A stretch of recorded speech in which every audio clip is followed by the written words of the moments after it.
বঙ্গবন্ধু এই জাতির মহানায়ক, আমাদের স্বাধীনতার মহানায়ক। আপনি বলেন আমাকে, তুমি বঙ্গবন্ধুর নাম নিবা না, তাতে কি বঙ্গবন্ধু আমার হৃদয়ে থাকবে না? ভাই, আমি স্বাধীনতার যুদ্ধ দেখেছি, তখন আমি ছোট ছিলাম, কিন্তু আমি জানি, বুঝি, আমি জানি বঙ্গবন্ধু মানুষের হৃদয়ের কোথায় আছে। আপনি আমাকে ধমক দিয়ে সরাই দিবেন, আপনি আমাকে জুতা মেরে দিবেন সরাই। আমি কালকে একটা ভিডিওতে দেখলাম, একটা আপনার সোশ্যাল মিডিয়া, একজন রিক্সাওয়ালা তাকে মারতেছে, সে বলছে আমি জয় বাংলা বলবো। ওর কি লাভ? ও কি মানে হাজার হাজার কোটি টাকা বিদেশে পাচার করছে, এখনো সে চালায় রিক্সা, ওর কি লাভ?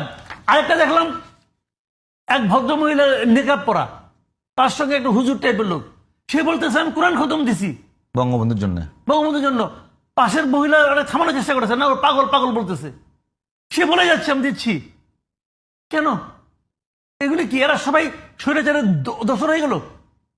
আমি একজন লোককে ভালোবাসি ভাই, কোন লজিক আছে? আপনি কি লজিক আমার এটা বুঝাবেন? আর এর সঙ্গে বঙ্গবন্ধু মারা গেছে কবে? এখন যারা এগুলো বলতেছে তাদের জন্মের আগে, তার বাপ তখন বিয়ে করার কথা সিদ্ধান্ত নেয় নাই।